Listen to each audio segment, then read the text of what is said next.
Hello students, in this video we will discuss about external limitations of planning. External means from the external environment, totally beyond my control. Natural calamities, क्या planning करोगे? वो बात अलग है, Japan जैसे countries फिर भी कर सकते हैं, वहाँ पर flood, earthquakes quite common. So natural calamities भी वहाँ पर प्रिडिक्टेबल है. किस सेंस में प्रिडिक्टेबल है? वहाँ होता ही रहता है. नहीं, अब मान लेते हैं कोई बाई द वे आपकी सिटी ऐसी है जहां पर हर 1-2 साल के बाद फ्लड आते ही आते हैं, तो as a good manager you must consider what is to be done at the time of floods.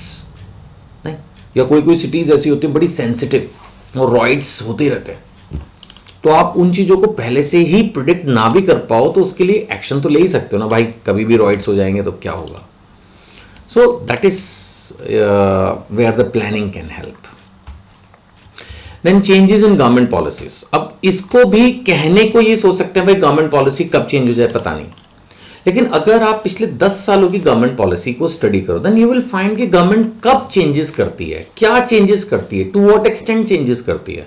आप उसके लिए थोड़ा सा प्रिपेयर कर सकते हो खुद को.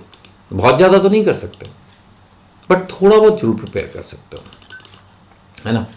सो कोई भी इंडस्ट्रियल पॉलिसी में चेंज, टैक्सेशन पॉलिसी में change, you know all these changes do affect the business significantly.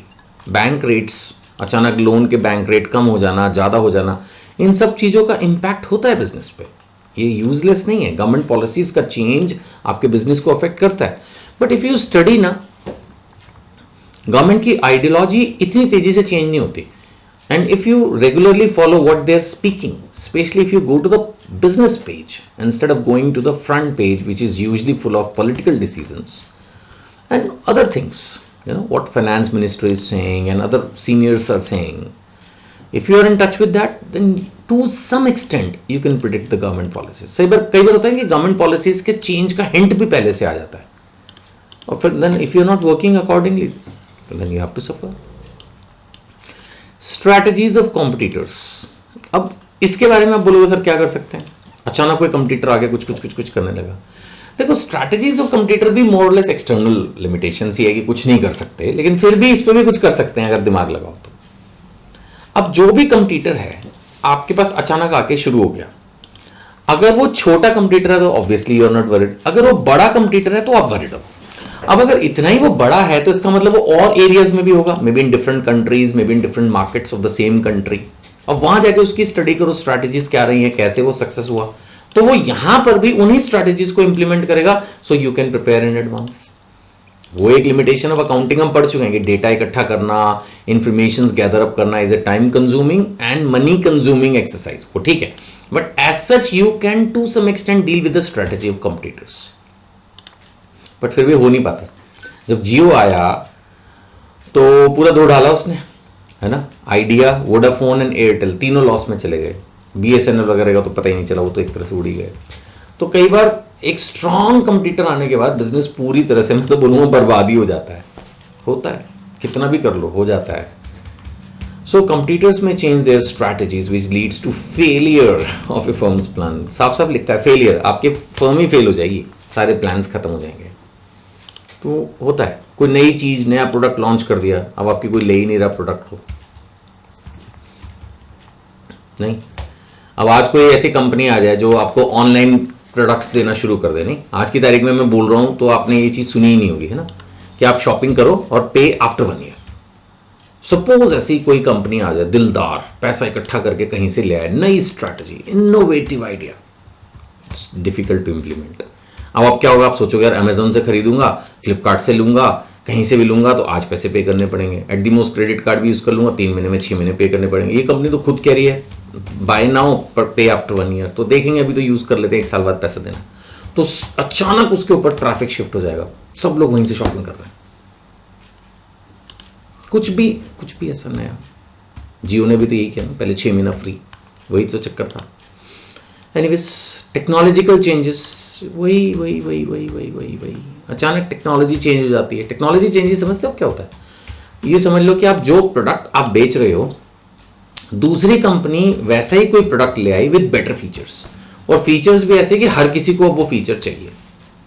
नहीं, अब आज की तारीख में आप देखोगे पहले ट्यूब वाले टायर्स होते थे, फिर ट्यूबलेस टायर्स आए। मैं दोनों यूज कर चुका हूं, नेचुरली इतने सालों से गाड़ी चला रहा हूं, लेकिन अभी भी कोई भी टायर ऐसा नहीं आया जो 100% पंचर प्रूफ हो। मान लेते हैं कि इकोनॉमिकल रेंज में कंपनी 100% पंचर प्रूफ टायर ले आए। सोच के देखो कितनी बड़ी है टायर इंडस्ट्री, कितनी गाड़ियां, बाइक, साइकिल सब में टायर लगते हैं।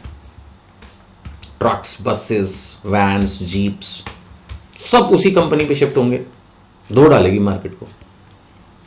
एनीथिंग एनीथिंग लाइक दिस, कुछ भी इस तरह का एक मेजर चेंज जब आप लेके आते हो, जब भी वो चीज़ पहली बार मार्केट में आती है, एक बार तो फिर वो होता है ना, पूरी इंडस्ट्री को धो ही डाला, वही वाली बात हो जाती है, राइट।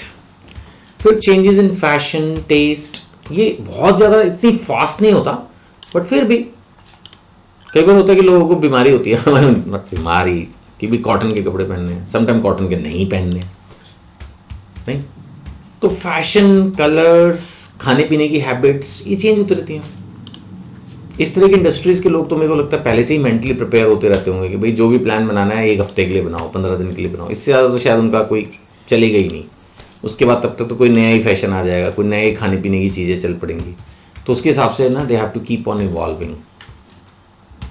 तो unexpected changes in fashion, taste and preferences of consumers, इनका भी जो है इम्पैक्ट होता है।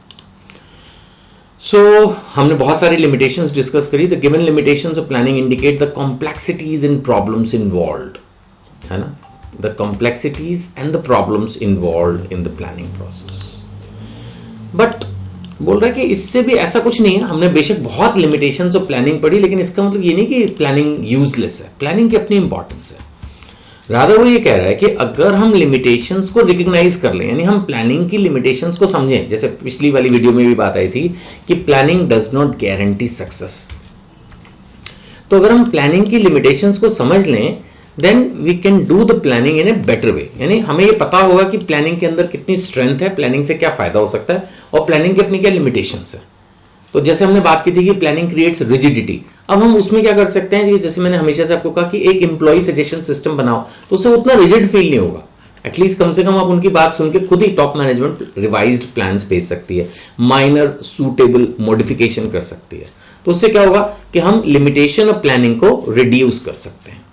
तो बहुत अच्छा इसमें कंक्लूडिंग पैराग्राफ दिया गया है, जिसमें यही बताया हुआ है बेसिकली कि किस तरह से हम अपनी प्लानिंग की लिमिटेशंस को रिड्यूस कर सकते हैं।